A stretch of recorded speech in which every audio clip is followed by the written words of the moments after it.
들어 한국말로 Can I have a drink of water? 어떻게 말하나요? 어떻게 하면 맞을까요? 물 한 잔 주시겠어요? 근데 그게 맞을 수도 있고 틀릴 수도 있잖아요. 예, 왜냐하면 우리가 그거를 정확하게 번역하려면 상대방이 누군지를 알아야 우리가 번역을 할 수가 있어요. 그래서 지금 물 한 잔 주시겠어요?라고 했는데 그게 맞는 콘텍스트가 있고 틀린 콘텍스트가 그쵸. 있습니다. 그래서 물 그게 좀 줘라고 할 수도 있고. 할 수 있죠. 뭘 좀 줘.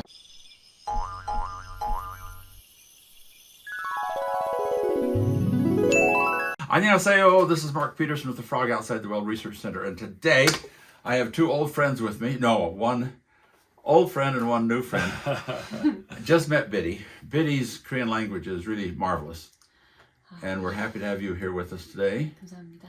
감사합니다. And you've met Derek. 안녕하세요. 대릭입니다. Derek has a PhD from Oxford University in linguistics.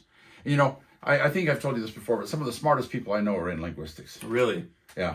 Ross King, he's a polymath. Yeah, he's one of the smartest people I know too. And Youngie Kim Renault is in linguistics, and she's a polymath. She's really, really a genius. So he's my third polymath.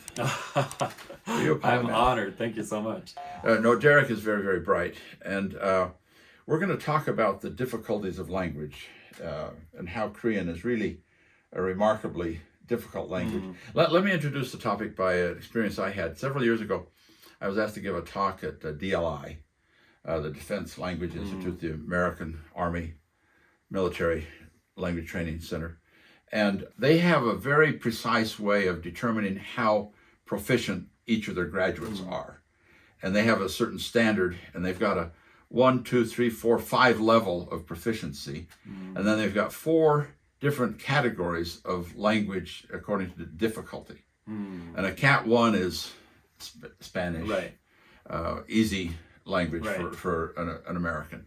And an English speaker can learn Spanish to get to this level of 2 plus 2 plus 2, they call it, speaking, reading, and listening. They can get to that level in, I don't want to misspeak, but I think it's 27 weeks, half a year. And then there's a Cat 2 language, which is a little more difficult. I think German might be in that category. Then there are Cat 3 languages, which I think might include Russian and some other languages. Then there are Cat 4. They call it Cat 4. Category 4 includes Japanese and Chinese. And I can't remember if Arabic is Cat 3 or Cat 4. But Korean is definitely a Cat 4. But the presentation I made was I argued that Korean is a Cat 5 language. And my basic argument was that with the difficulties in vocabulary differences and in grammatical issues, the Korean is really difficult grammatically. But my clincher was pronunciation. Korean is a beast to pronounce correctly. And you have such good pronunciation. He has the best.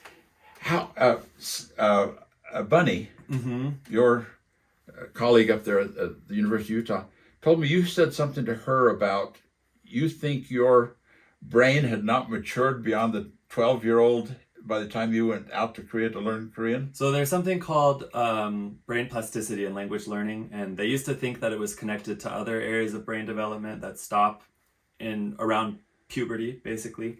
But now we know that brain plasticity, that's connected to language learning, lasts longer in some individuals than other individuals. And the way that I learned Korean really felt like sort of a bilingual learning experience. I never really sat down and studied it.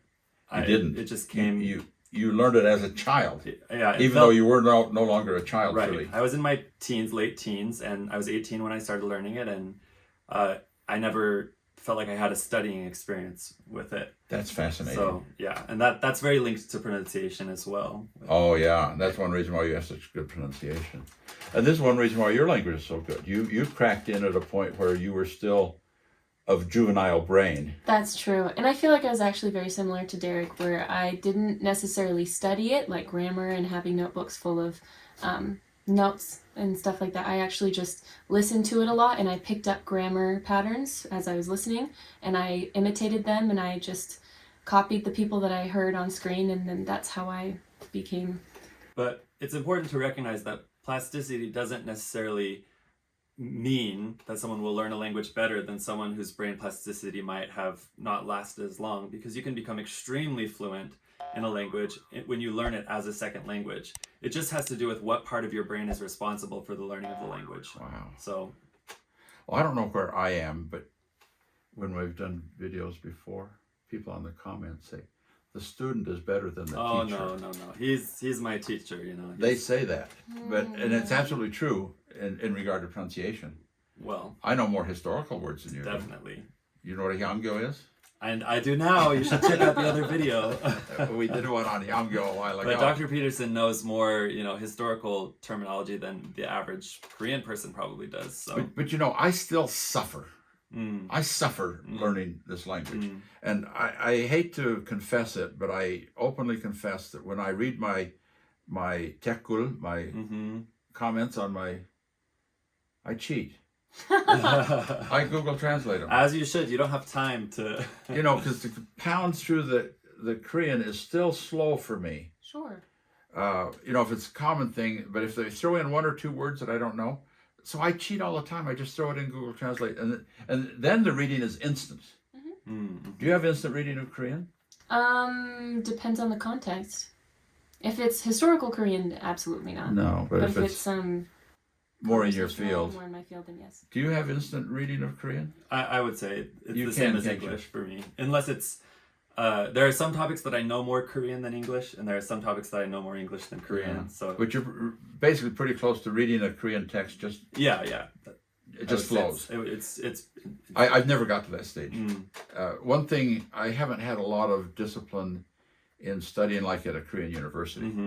If I'd have had the Korean university hammering of reading texts and such, but I never had that. right. So a good friend of mine, Don Clark, who was my predecessor, or my sunbae at Harvard, he always said he thought of himself as a fraud. And I think of myself as a fraud because I can't do things that No way. people would think that I can do. No way, you absolutely can. And another thing to remember when it comes to language is something that is not measurable, and there are certain areas of language where someone might attain an extremely high degree of fluency, but that doesn't necessarily correlate to other parts of language. And Dr. Peterson knows more Hanja than, you know, in specific Korean historical context than most any naturally learned Koreans don't do Hanja person. anymore. They don't do Hanja that much anymore. And so that's another aspect of language that's a different part of fluency. So Yeah.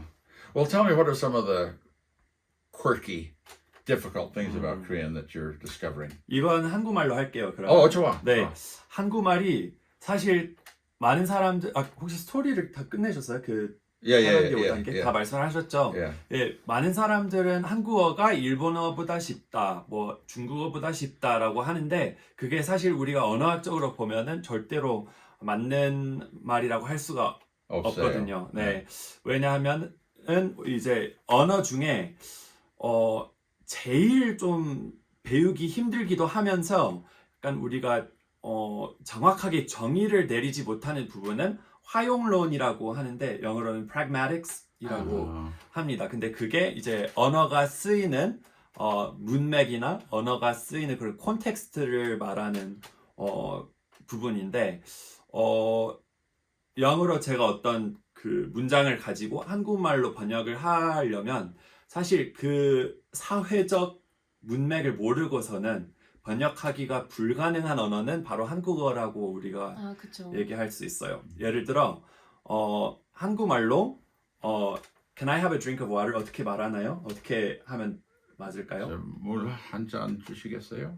근데 그게 맞을 수도 있고 틀릴 수도 있잖아요. 예. 왜냐하면 우리가 그거를 정확하게 번역하려면 상대방이 누군지를 알아야 우리가 번역을 할 수가 있어요. 그래서 지금 물 한 잔 주시겠어요?라고 했는데 그게 맞는 콘텍스트가 있고 틀린 콘텍스트가 그쵸. 있습니다. 그래서 그게 라고 할 수도 할 수 있죠. 뭘 좀 줘. 그렇게 할 수도 있고 비리가 네. 반말을 잘해. 반말을 잘하죠. 나는 반말 도저히 못해. 잘 하시는데요. 네. 아니 제가 반말은 좀 어색한데 그거 너무 재밌어. 아까 하는 말이 물죠. 물 좀 줘. 물 좀 근데- 줘. See, I would have never thought of that. 학자들이 정말 그 반말과 존댓말의 차이가 뭔지에 대해서 여러 가지 정의를 만들려고 했지만 지금까지 정확하게 모든 상황에서 다 그게 적용이 되는 정의가 없었거든요. 예, 그냥 예의의 문제는 아니고 또 그냥 어떤 친밀감의 문제도 아닌 게 바로 존댓말과 반말이라고 우리가 볼 수 있고, 근데 존댓말과 반말이라면 일본도 있지 않는가라고 할 수 있는데 일본에도 있습니다. 하지만 한국어가 훨씬 복잡해요. 복잡해. 네, 동의합니다. 여러 수준, 여러 네. 레벨이 있으니까. 그런 레벨이라는 그런 개념은 한국어에 6개 이상 있을 거예요. 6개. 6개 이상 있을 거고 네. 일본어는 딱 2개. 아, 딱. 네. 네.